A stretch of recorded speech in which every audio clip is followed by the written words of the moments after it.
Hal tersebut, kesalahan tersebut membuat kita menjadi lebih tahu apa yang boleh, apa yang tidak, dan bisa merencanakan masa depan dengan lebih baik lagi. Itu artinya kesalahan yang kita lakukan adalah pondasi yang baik, pondasi yang kuat dalam tanda kutip ya, pondasi yang baik untuk kita berbuat lebih baik lagi.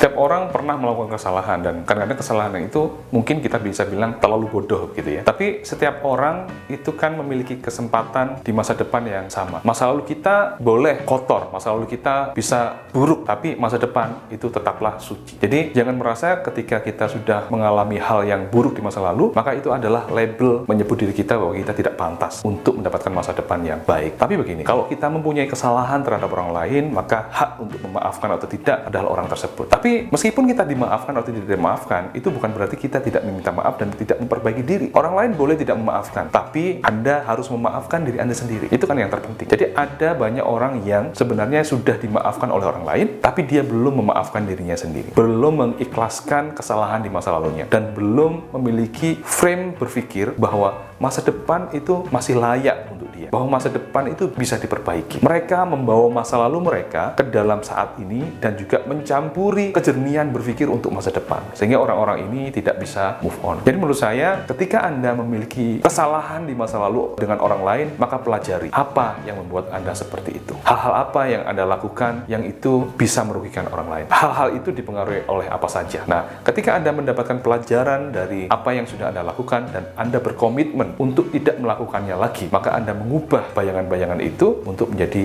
lebih baik lagi.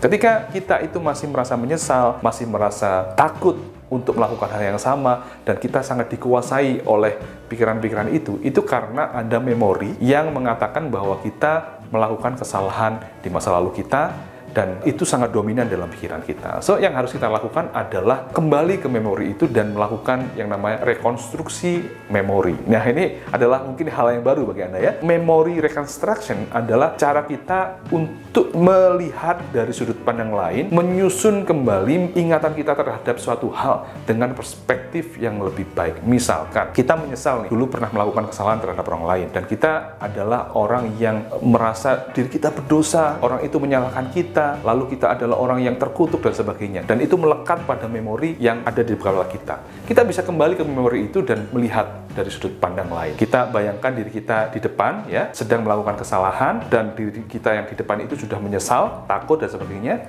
Kita ada di sebelahnya melihat diri kita yang seperti itu. Lalu kita nasihati dia untuk menjadi lebih baik, dan kesalahan itu adalah wajar dan masa depanmu masih tetap suci. Kita bisa melakukan seperti itu, dan kita bisa memaknai ulang bahwa hal tersebut, kesalahan tersebut membuat kita menjadi lebih tahu apa yang boleh, apa yang tidak, dan bisa merencanakan masa depan dengan lebih baik lagi. Itu artinya kesalahan yang kita lakukan adalah pondasi yang baik, pondasi yang kuat dalam tanda kutip ya, pondasi yang baik untuk kita berbuat lebih baik lagi. Kita banyak menjumpai orang-orang yang dulunya preman, orang yang dulunya berdosa, orang yang dulunya mungkin melakukan hal-hal yang tidak baik. Ternyata di masa depan dia menjadi ustadz, dia menjadi pemuka agama, dia menjadi motivator, dia menjadi orang yang filantropis, dia menyumbangkan hartanya untuk orang-orang yang mengalami korban kekerasan seperti yang mungkin dia lakukan pada orang lain di masa lalu. Dan ketika dia sudah mengubah cara pandangnya, dia sudah memperbaiki diri, dia sudah bertobat, ternyata energi yang besar dari penyesalan itu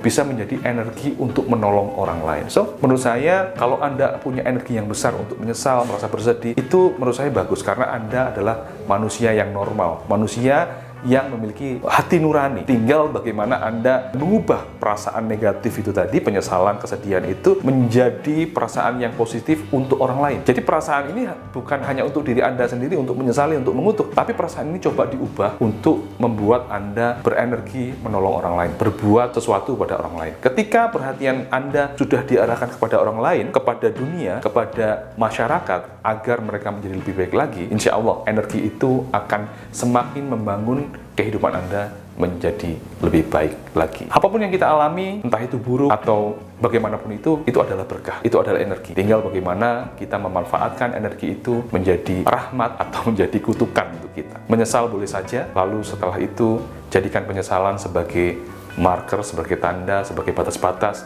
Anda tidak melakukan kesalahan yang sama. Tetap optimis, tetap merasa bahwa Anda layak untuk sukses, dan mudah-mudahan Anda segera menjadi orang yang pantas untuk sukses. Itu tips dari saya. Salam dari saya, Danang Baskoro, psikolog.